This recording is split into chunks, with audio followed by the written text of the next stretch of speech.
Hello and welcome back to Digital Assets Daily. Good morning, good afternoon, or good evening, wherever you are in your corner of the world.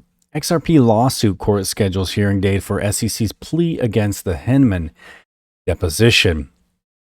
And the hearing is scheduled for July 15, 2021 at 3 p.m. So basically tomorrow at 3 p.m. we should the deposition and see where that goes. U.S. needs a strong regulatory framework for stablecoins, Fed's Powell warns crypto investors. Federal Reserve will issue a report later this year to begin a major public consultation on crypto regulation. Hopefully this goes well. We saw as well Crypto Mom tweeting about this earlier today. Basically, I think we're to the point now where everyone is just screaming for clarity so this can continue moving forward. Everywhere around the world, everything is booming, and USA is just on pause. So hopefully we can go back and play and start moving forward very, very soon. So Federal Reserve Chairman Jerome Powell said Wednesday that the U.S. is at a critical point for regulation of digital currencies, advocating for the application of new rules on some digital payment tools that are similar to those applied to bank deposits and money market mutual funds. And that sounds very familiar, as we've heard over and again, and even from Ron Paul, stating that treat cryptocurrencies like money and no taxes. That'd be very exciting for everyone, especially investors, retail investors, I should say, who that would be pretty significant. Not saying he's setting here, but just repeating what Ron Paul, former Senator Ron Paul, had said. So stating, we have a tradition in this country where the public's money is held in what is supposed to be a very safe asset. We have a pretty strong regulatory framework for bank deposits, for example, or money market funds, Powell said during a virtual hearing before the House Financial Services Committee. And that doesn't exist for stablecoins, and if they're going to be a significant part of the payments universe, then we need an appropriate framework, which frankly, we don't have. And we know it's inevitable. We know they're going to be here. And we've already seen with Stellar, CBDCs, and major stablecoins all around. For example, Stronghold is a stablecoin that is also built on the Stellar network. And that was what initially the Libra network had stated it was going to build its currency off of, now called Diem. And I'm just interested to know if it's still going to be built off of that, basically the foundation being Stellar.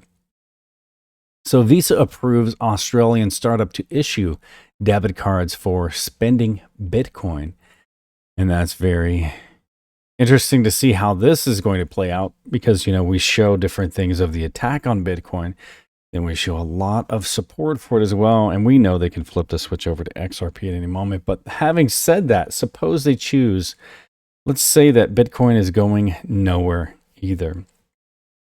For whatever reason, the attacks are, maybe to avoid people from getting into Bitcoin. Suppose it stays here. Again, it's still going to need to transfer over and run on one of the cross-border assets. Basically Ripple or Stellar having the network to do it through XRP or XLM. So that's going to be very interesting to see how that plays out. So Australians will soon be able to spend crypto via existing brick and mortar point of sales, and with the issuance of a new physical debit card, the Australian Financial Review reported Wednesday. So global payments giant Visa has approved local Australian startup Crypto Spend to begin issuing debit cards for the startup's users. El Salvador Bitcoin move will put pressure on the network, stating by JP Morgan. Just kind of wanted to have a yin and yang here, a balance. We had one in support and one sort of in an attack. So daily payment activity in El Salvador would represent more than 1% of the total value of BTC that has been transferred among wallets in the past year, JP Morgan experts say.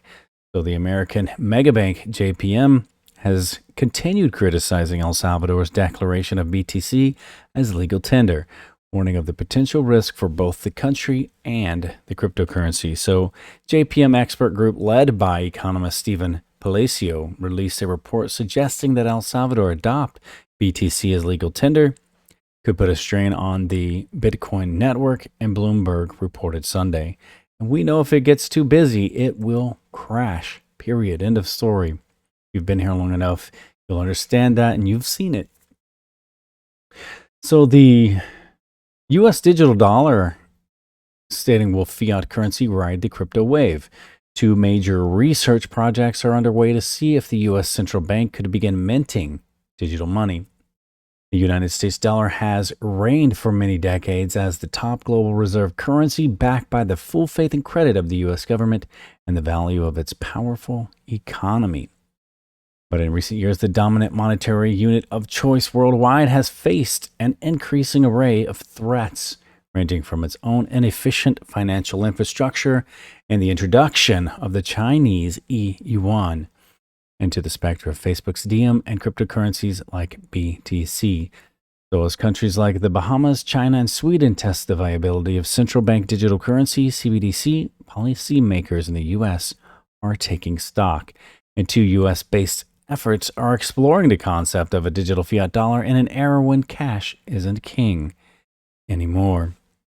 So the Digital Currency Initiative at the Massachusetts Institute of Technology, also known as MIT, is working with the Federal Reserve Bank of Boston on research to jumpstart the hypothetical monetary shift in an experiment coin, Project Hamilton. And the Boston Fed president has said that a future Fed coin would mix the features of Venmo and Apple Pay. And the Digital Dollar Project, a collaboration by the nonprofit Digital Dollar Foundation and consultancy Accenture PLC, is launching 5 pilots in the next year. And that venture hopes to generate public discussion and take practical steps towards a CBDC. The Bank of England is warning of crypto spillover to mainstream markets. And that's what we hear as investors, retail investors, call adoption. So the BOE says growing interest in crypto assets by institutional investors, banks, and payments operators is a concern. And the Bank of England, the BOE, has warned of the threat of crypto spillovers to mainstream financial markets in his latest biannual financial stability report. Despite spillovers to broader financial markets from crypto being limited, the BOE said the growing interest in crypto assets by institutional investors, banks, and payments operators is a concern. These developments could increase the interlinkages between crypto assets and other systemic financial markets and institutions, and crypto exposure among financial institutions has been highlighted as a threat previously, with the Bank for International Settlements Basel Committee suggesting last month that banks should set aside capital to cover losses in full. And guys, remember, this is not financial advice. It's for entertainment purposes only. But before we go, I want to leave you with a final thought. If you never know failure, you will never know success. I want to say thanks to Surfmeister, our VRP on Patreon, and to each and every one of you. Hit that like and subscribe, and we will catch you in the next one.